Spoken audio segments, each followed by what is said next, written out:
The walls of the small, wood-paneled room whispered secrets only she could hear. Sarah had spent countless nights in the dim light that filtered through her window, trapped in a world where reality and nightmare intertwined like threads in a fraying tapestry. The faces of her family floated in and out of focus, their vibrant colors fading to shadows, their voices becoming echoes of forgotten conversations. She was diagnosed with schizophrenia at a precocious age. Visits with the doctors and the clattering of prescription bottles became the rhythm of her life.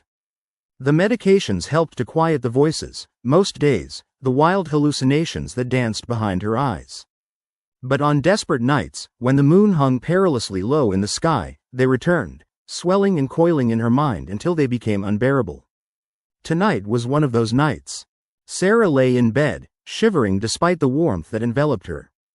Shadows darted along the edges of her vision, and the air buzzed with an electric tension. She turned her head slightly, and there they were, a chaotic whirl of faces. Some were familiar, people she knew from the now frayed strands of her memory.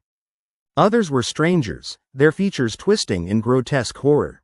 They leered at her, mouthing words she couldn't decipher, figures scribbled into her mind by the madness that clutched her throat. "Sarah," a voice whispered, silky and intimate, a voice she recognized all too well. It was her grandmother, the only one who had understood her plight, who had fought to shield her from the brutal whispers of the impending storms of her condition. "Sarah, come with me. I'm waiting. Don't you want to see me?" She squeezed her eyes shut, tears spilling onto her cheeks. "No," she whispered vehemently, desperate to drown the voice in the silence. "You're dead." A laugh echoed in her mind, airy and haunting. "You can't hide from me, sweetheart.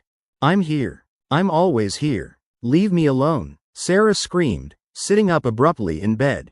The room heaved with shadows, shadows that shifted and morphed into dark, looming figures, heads bowed and hands extending toward her in supplication.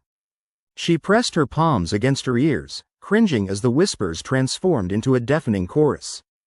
"Sarah, Sarah," they chanted, each repetition growing louder, drowning her rational thoughts. The windows rattled as if heralding a storm outside, but she knew it was only in her mind. "It's the medication," she murmured to herself, a desperate mantra. "It should help." Fingers trembling, she reached for the bedside table where the pill bottle sat. It rolled off the surface with a dull thud, spilling its contents, tiny white orbs clattering like frantic little ghosts across the hardwood floor. "No," she screamed again. Fumbling through the darkened room, she gathered what she could, but her senses were overwhelmed. The shadows surged, a wave of darkness pulsing toward her. She could feel their intent, a hunger lurking behind their depthless eyes, a hunger for acceptance, for the madness that consumed her.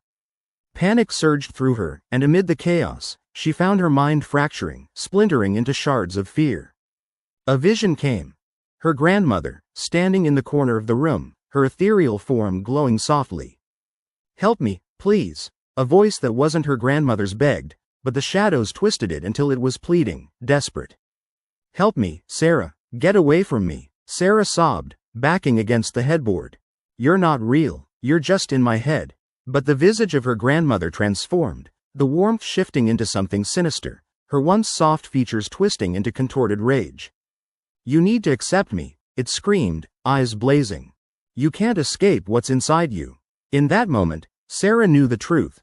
The hallucinations were not just figments of her fractured mind. They were manifestations of her fears, her regrets, all the parts of herself she desperately tried to banish.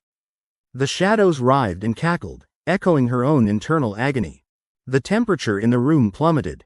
She gasped, struggling to breathe as the darkness closed in around her. "I don't want this," she cried desperately, the energy draining from her limbs.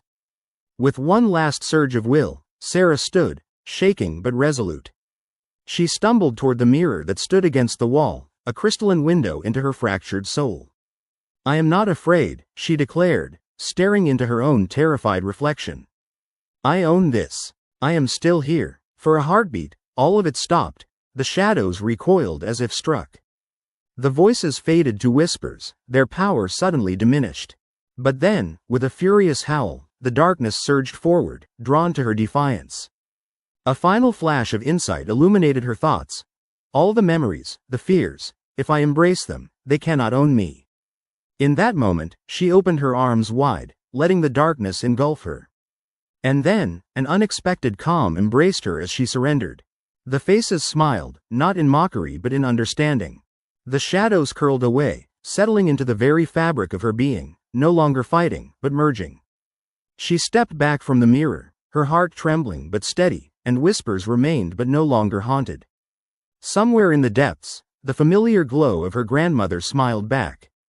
She took a deep breath, tasting the air, deciding to embrace her shadows, to learn to navigate the labyrinth of her mind, to seek the light in the gloom. The real horror, she realized, was not the voices, but the fear of them. And as she took each step toward understanding her own mind, a tentative smile crept onto her lips, a whisper of hope blooming amid her shadows.